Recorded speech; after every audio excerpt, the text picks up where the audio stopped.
तो कहानी शुरू होती है एक छोटे से लड़के से जिसका नाम है स्टीव। बचपन से ही स्टीव को एक ही चीज का शौक था, माइन यानी खदान। बाकी बच्चे जहां खेल कूद में लगे रहते थे, वहीं स्टीव घंटों खदान को दूर से देखा करता था। उसका सपना था कि एक दिन वो अंदर जाएगा, खुदाई करेगा और कुछ बड़ा खोजेगा। लेकिन दिक्कत ये थी कि वो बच्चा था। खदान में बच्चों का जाना सख्त मना था। कई बार कोशिश की, लेकिन हर बार उसे रोक दिया गया और इसी तरह वक्त गुजरता गया। अब कहानी सीधे पहुंचती है कई साल आगे। स्टीव बड़ा हो चुका है, लेकिन जिंदगी वैसी नहीं निकली जैसी उसने सोची थी। वो कोई बड़ा एक्सप्लोरर या माइनर नहीं बना, बल्कि एक बोरिंग सी नौकरी कर रहा था, डोर हैंडल्स बेचने की। हर दिन वही काम, वही रूटीन, और अंदर ही अंदर वो खुद से खुश नहीं था। एक दिन अकेले बैठे बैठे उसे अपना बचपन याद आता है, वही सपना। और यहीं पर स्टीव एक बड़ा फैसला करता है। वो तय करता है कि अब चाहे जो हो जाए वो उस खदान में जाएगा। स्टीव वापस उसी पुरानी खदान के पास पहुंचता है। इस बार कोई उसे रोक नहीं पाता। वो अंदर जाता है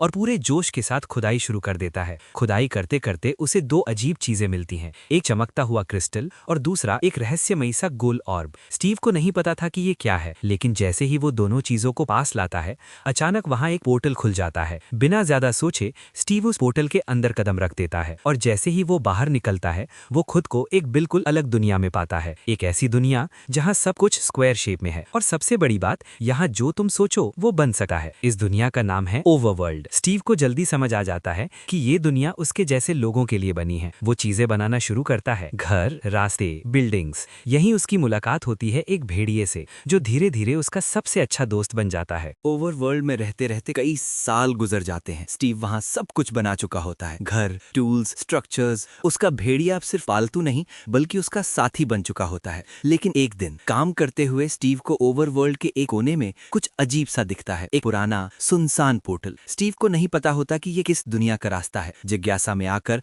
वो पोर्टल को एक्टिवेट कर देता है और यही उसकी सबसे बड़ी गलती होती है।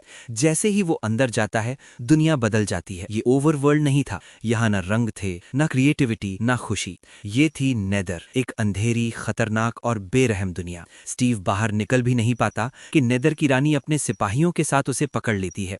रानी को सिर्फ एक ही चीज चाहिए थी, वही ऑर्ब और क्रिस्टल जिनसे वो ओवरवर्ल्ड पर कब्जा करना चाहती थी। स्टीव को कैद कर लिया जाता है, लेकिन स्टीव हार मानने वालों में से नहीं था। एक रात मौका देखकर वो चालाकी से ऑर्ब चुरा लेता है। अब सवाल ये था, अगर ऑर्ब उसके पास रहा तो रानी फिर से उसे पकड़ लेगी। इसलिए स्टीव एक बड़ा फैसला करता है। वो अपने भेड़िए को बुलाता है, ऑर्ब को उसके गले में बांधता है और कहता है, इसे इंसानी दुनिया में ले जाओ, मेरे घर में मेरे बेड के नीचे छुपा देना। भेड़िया बिना रुके भागता है, पहले नेदर से बाहर, फिर ओवरवर्ल्ड और आखिरकार इंसानी दुनिया। वहां पहुंचकर वो ऑर्ब को ठीक वैसे ही छुपा देता है जैसा स्टीव ने कहा था। लेकिन इसी दौरान ऑर्ब और क्रिस्टल अलग हो जाते हैं और जैसे ही ऐसा होता है, पोर्टल बंद हो जाता है। स्टीव नेदर में फंस जाता है, उसका भेड़िया उससे दूर हो जाता है। अब कहानी कई साल आगे बढ़ती है और एंट्री होती है गैरेट की। गैरेट कभी एक जमाने में वीडियो गेम्स का चैंपियन हुआ करता था, लेकिन वो दौर कब का गुजर चुका है। आज उसके पास सिर्फ एक छोटे से गेम स्टोर है, जहां ग्राहक बहुत कम आते हैं, पैसे की हालत खराब है और ऊपर से मकान खाली करने का नोटिस भी मिल चुका है। गैरेट को किसी भी तरह पैसों का इंतजाम करना था। इसी उम्मीद में वो एक लोकल स्टोरेज ऑक्शन में जाता है। उसे लगता है कि शायद किसी बॉक्स में कुछ कीमती मिल जाए, जिसे बेचकर वो अपनी दुकान बचा सके। वो एक स्टोरेज यूनिट खरीद लेता है, लेकिन जब बॉक्स खुलता है तो उम्मीद टूट जाती है। अंदर सिर्फ पुराना बेकार सामान होता है। गैरेट गुस्से में सब वहीं छोड़कर निकलने ही वाला होता है कि उसकी नजर दो अजीब चीजों पर पड़ती है, एक गोल सा ऑर्ब और एक चमकता हुआ क्रिस्टल। उसे नहीं पता होता कि ये क्या है, बस इतना समझ आता है कि ये चीजें अलग हैं, खास हैं। वो दोनों को अपने साथ ले लेता है। घर लौटे वक्त उसकी कार बीच रास्ते में खराब हो जाती है। गुस्से में गैरेट सड़क पर खड़े होकर चिल्लाने लगता है। इसके बाद हम हेनरी नाम के लड़के को देखते हैं। वो और उसकी बहन नैटली के अलावा कोई नहीं होता उनके परिवार में। हेनरी एक होशियार और बेहद क्रिएटिव बच्चा है और उसे ड्राइंग का बहुत शौक होता है। दोनों हाल ही में इस शहर में शिफ्ट हुए हैं। स्कूल के पहले ही दिन हेनरी की क्रिएटिविटी उसके लिए मुसीबत बन जाती है, क्योंकि टीचर असाइनमेंट में कुछ अलग बनाने से मना करता है। लेकिन हेनरी अपनी सोच नहीं रोक पाता, जिसमें बजाय से क्लास में बच्चे उसका मजाक उड़ाते हैं। लेकिन हेनरी भी चुप नहीं बैठा। वो घर जाकर खुद से एक जेट पैक बनाने की कोशिश करता है, लेकिन टेस्ट के दिन सब कुछ गलत हो जाता है। जेट पैक कंट्रोल से बाहर चला जाता है और बड़ा हादसा हो जाता है। हेनरी को प्रिंसिपल के ऑफिस बुलाया जाता है। अब उसे किसी बड़े की जरूरत थी। घबरा कर हेनरी गैरेट को कॉल करता है, वही गेम स्टोर वाला अंकल जिससे उसकी थोड़ी पहचान हो चुकी थी। थोड़ी ना नुकुर के बाद गैरेट स्कूल पहुंच जाता है। स्कूल वाली परेशानी सुलझाने के बाद गैरेट हेनरी को अपने गेम स्टोर ले आता है। हेनरी अभी भी टूट चुका होता है। उसे लग रहा होता है कि शायद वो सच में गलत है, इसलिए गुस्से में अपनी स्केचबुक तक फेंक देता है। उसी दौरान दौरान हेनरी की नज़र स्टोर के कोने में पड़ी दो अजीब चीज़ों पर जाती है। वही एक गोल सा ऑर्ब और एक चमकता हुआ क्रिस्टल। हेनरी को नहीं पता कि ये क्या है, लेकिन जैसे ही वो क्रिस्टल को ऑर्ब के पास लाता है कुछ अजीब होने लगा है। अचानक जमीन कांपती है और एक जोरदार एनर्जी उन्हें खींचने लगती है। अगले ही पल हेनरी और गैरेट खुद को एक सुनसान सी गुफा में पाते हैं। यही वो जगह थी जहां कभी स्टीव ने पहली बार पोर्टल खोला था। इसी बीच हेनरी की बहन नैटली घबरा जाती है क्योंकि हेनरी घर नहीं लौटा होता। वो अपने फोन की मदद से हेनरी की लोकेशन ट्रैक करती है और सीधे उसी गुफा तक पहुंच जाती है। उसके साथ होती है डॉन। चारों लोग अभी समझ ही रहे होते हैं कि अचानक वो ऑर्ब तेजी से चमकने लगता है। एक जबरदस्त ताकत चारों को अपनी तरफ खींच लेती है और कुछ ही सेकंड में चारों के चारों एक पोर्टल के जरिए ओवरवर्ल्ड में पहुंच जाते हैं। जैसे ही पोर्टल की चमक खत्म होती है, चारों लोग खुद को एक अजीब सी दुनिया में खड़ा पाते हैं। जमीन और पेड़ भी अलग तरह के लगते हैं। ये जगह सुंदर है लेकिन पूरी तरह अनजान। उसी दौरान ओवरवर्ल्ड का एक रहने वाला खुले पोर्टल को देखकर गलती से इंसानी दुनिया की तरफ निकल जाता है। दूसरी तरफ नेदर की अंधेरी दुनिया में एक हलचल मच जाती है। एक नया पोर्टल खुलता है। इसे देखकर क्वीन समझ जाती है कि जिस जादुई ऑर्ब की उसे तलाश थी वो फिर से ओवरवर्ल्ड में आ चुका है। वो बिना देर किए स्टीव को अपनी कैद से बाहर निकालती है। क्वीन स्टीव से साफ कहती है अगर वो उस ऑर्ब को वापस लाने में मदद करेगा तो बदले में वो उसे और उसके दोस्त डेनिस को आजादी दे देगी। डेनिस के लिए स्टीव ये बात मान लेता है। अब वापस ओवरवर्ल्ड में हेनरी, नैटली, डॉन और गैरेट कोई सुरक्षित जगह ढूंढने की कोशिश करते हैं, लेकिन तभी आसमान का रंग बदलने लगता है। दिन अचानक रात में बदल जाता है। जंगल से डरावनी आवाजें आने लगती हैं और कुछ ही सेकंड में अंधेरे से निकल आते हैं कंकाल, ज़ॉम्बीज। डर के मारे सब अलग अलग दिशाओं में भागने लगते हैं। इसी हड़बड़ाहट में गैरेट सबसे अलग हो जाता है। हेनरी तुरंत दिमाग लगाता है। वो अपने आसपास पड़े क्यूब से एक मजबूत दीवार खड़ी कर देता है ताकि बाकी लोग बच सकें। वहीं गैरेट अपनी जान बचाने के लिए जमीन के नीचे छुप जाता है। कुछ देर बाद जैसे ही वो बाहर झांकता है, एक धमाका उसके बिल्कुल पास होता है। गैरेट हिल जाता है और उसी पल उसे एहसास होता है ये दुनिया जितनी खूबसूरत दिखती है उतनी ही खतरनाक भी है। अब हेनरी, नैटली और डॉन एक किले में छुपे हुए होते हैं। थोड़ी देर बाद गैरेट बाहर निकलता है और किले के अंदर जाने की कोशिश करता है। तभी वो नीचे अर्थ क्रिस्टल को देखता है, लेकिन तभी एक तीर आकर अर्थ क्रिस्टल पर लगता है और क्रिस्टल टूट जाता है। कुछ देर बाद गैरेट किसी तरह अंदर पहुंचता है। चारों एक दूसरे से मिलते हैं। चारों किले के कोने में छुपे होते हैं क्योंकि अब ज़ॉम्बी किले के ऊपर तक आ चुके थे। लेकिन तभी स्टीव वहां आ जाता है। स्टीव अकेले ही बचे खुचे मॉन्स्टर्स से निपट लेता है और कुछ ही देर में सूरज निकलते ही ज़ॉम्बीज अपने आप खत्म हो जाते हैं। अब स्टीव चारों की तरफ देखता है और गैरेट के हाथ में ऑर्ब को देखता है।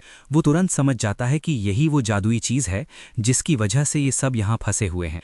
लेकिन जैसे ही स्टीव को पता चलता है कि अर्थ क्रिस्टल टूट चुका है, वो गुस्सा हो जाता है। स्टीव साफ कह देता है बिना क्रिस्टल इंसानी दुनिया वापस जाना मुमकिन नहीं है। ये सुनते ही सबके चेहरे उतर जाते हैं। थोड़ी देर बाद स्टीव आगे बोलता है एक आखिरी रास्ता है। वो बताता है कि ओवरवर्ल्ड में कहीं एक आखिरी अर्थ क्रिस्टल मौजूद है और वो छुपा है वुडलैंड मैंशन के अंदर। वहां पहुंचना आसान नहीं, लेकिन अगर घर लौटना है तो यही एक मौका है। ओवरवर्ल्ड में स्टीव ने सबको समझाया कि तुम जो चाहो वो बना सकते हो। उसने उन्हें अपना सारा सामान दिखाया जिसमें तरह तरह की चीजें थीं। गैरेट ने खुद के लिए एक हथियार बनाया जो दिखने में काफी अजीब था। हेनरी ने अपनी असली दुनिया के तजुर्बे से कुछ औजार बनाए। लेकिन जैसे ही वो निकलने वाले थे, गांव पर हमला हो गया। मलोशा के कहने पर जनरल चुंगस अपनी फौज के साथ गांव में घुस आया था। स्टीव ने मुकाबला करने की कोशिश की, लेकिन गैरेट ओवर एक्साइटेड होकर जल्दी से चुंगस पे हमला बोल देता है, मगर गलती से वो स्टीव को ही बेहोश कर देता है। गांव में आतंक मच जाता है। लोग इधर उधर भागने लगते हैं। जैसे ही स्टीव को होश आता है, वो गैरेट और हेनरी के साथ भाग निकलता है, लेकिन नैटली और डॉन पीछे रह जाते हैं। अब स्टीव, हेनरी और गैरेट एक बिल्डिंग की छत पर फंस जाते हैं। तभी स्टीव अपने बनाए हुए पंख निकालता है, लेकिन उसके पास सिर्फ 2 ही होते हैं।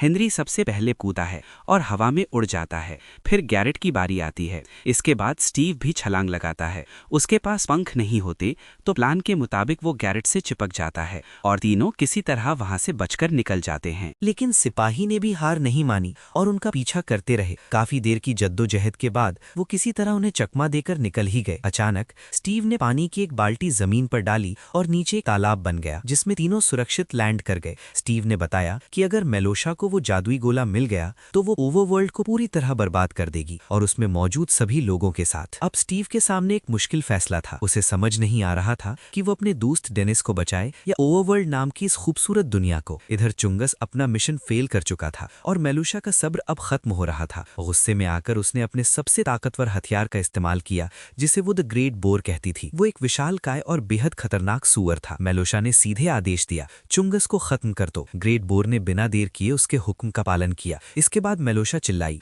वो जादुई गोला मुझे हर हाल में चाहिए। इसी बीच नैटली और डॉन को रास्ते में एक भेड़िया मिला। बिना डरे डॉन ने एक हड्डी निकाली और भेड़िए को दे दी। उसे उम्मीद थी कि भेड़िया उस पर भरोसा करेगा। जब उसने भेड़िए के गले में कॉलर देखा जिस पर डेनिस लिखा था, तो वो समझ गई कि ये स्टीव का ही भेड़िया है। भेड़िए ने भी उन्हें स्टीव तक ले जाने का फैसला किया। दोनों उसके पीछे पीछे चल पड़ी और थोड़ी देर में स्टीव की लोकेशन तक पहुंच गई। इस वक्त स्टीव, हेनरी और गैरेट एक पुरानी खदान में घुस चुके थे, जहां स्टीव ने अपने सारे हीरे छुपा कर रखे थे। लेकिन तभी स्टीव को कुछ अजीब महसूस हुआ। अचानक उसे एक अजीब सी बदबू आई। वो समझ गया कि आगे खतरा है। तीनों जल्दी से एक माइन कार्ट में बैठे और फुल स्पीड में निकल गए। लेकिन थोड़ी ही दूरी पर कार्ट में लगे रेडस्टोन की पावर खत्म हो गई और माइन कार्ट वहीं रुक गया। वो बिल्कुल ऐसी जगह पर रुका था जहां चारों तरफ से उन्हें क्रीपर्स ने घेर रखा था।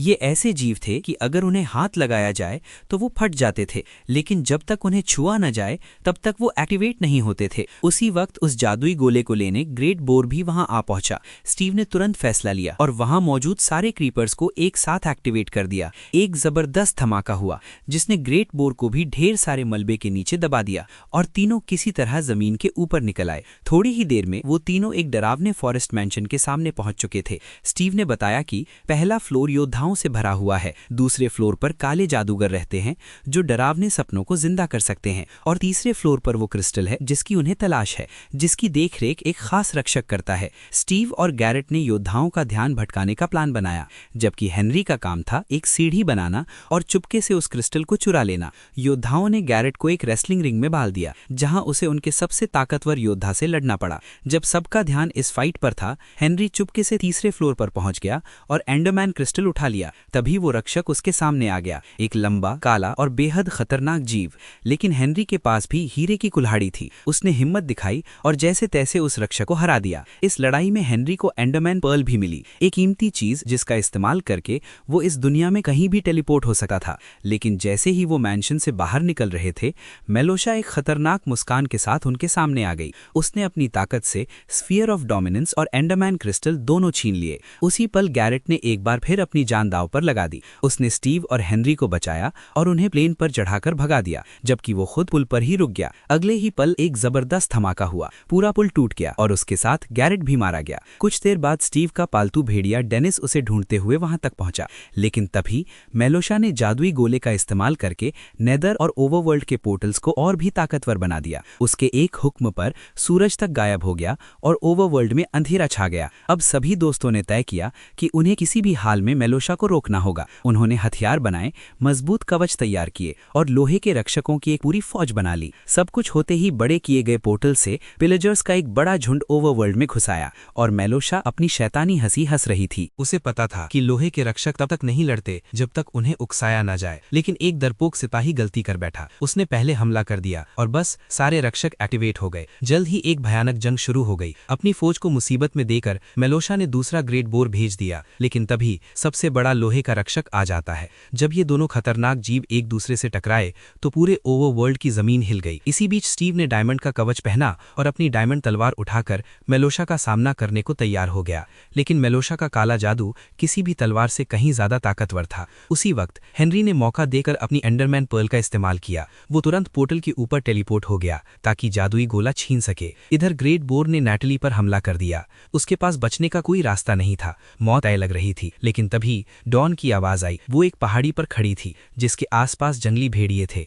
डॉन ने सबको अपना पालतू बना लिया था। उसकी एक सीटी पर सारे भेड़िए ग्रेट बोर पर टूट पड़े, लेकिन मौका मिलते ही ग्रेट बोर ने हेनरी पर जबरदस्त वार किया। हेनरी जादुई गोला पकड़ने से पहले ही नीचे गिर पड़ा और तभी अचानक गैरेट वापस आ गया। वो जिंदा था। पुल से गिरते वक्त उसने पानी की बाल्टी का इस्तेमाल किया और पहले की तरह अपने लिए एक तालाब बना लिया। गैरेट ने नेदर का पोर्टल तोड़ दिया, जिससे ओवरवर्ल्ड में सूरज वापस आ गया। धूप पड़ते ही सारे ज़ॉम्बीज और स्केलेटन्स जलकर राख हो गए। साथ ही सभी सिपाही और मेलुशा अपना जादुई कवच खो बैठे। मेलुशा ने स्टीव पर 3 बार हमला किया, लेकिन हर बार चूक गई। आखिर में स्टीव ने उसे जानबूझकर जिंदा छोड़ दिया ताकि वो अपनी हार की शर्मिंदगी महसूस कर सके। इस जीत के बाद सब ने मिलकर जादुई गोले और क्रिस्टल की मदद से अपनी दुनिया के लिए पोर्टल खोल दिया और एक एक करके सब उसमें चले गए। आखिर में हम देखते हैं कि सबकी जिंदगी बदल चुकी थी। गैरेट ने उस दुनिया में किए अपने कारनामों पर आधारित एक फाइटिंग गेम बनाया जो जबरदस्त हिट हुआ और आखिरकार वो भी गरीबी के चंगुल से बाहर निकल गया। डॉन ने अपनी नौकरी छोड़ दी और अपने सपनों को सुनते हुए एक जू खोला जहां दूर दूर से लोग डेनिस को देखने आते थे। हेनरी ने अपना जेट पैक पूरा कर लिया। कुल मिलाकर सबकी जिंदगी सुधर गई, यहाँ तक कि उस गांव वाले और प्रिंसिपल की भी जोड़ी बन गई। अगर वीडियो पसंद आई हो तो लाइक जरूर करना, चैनल को सब्सक्राइब कर लेना। मिलते हैं अगली वीडियो में।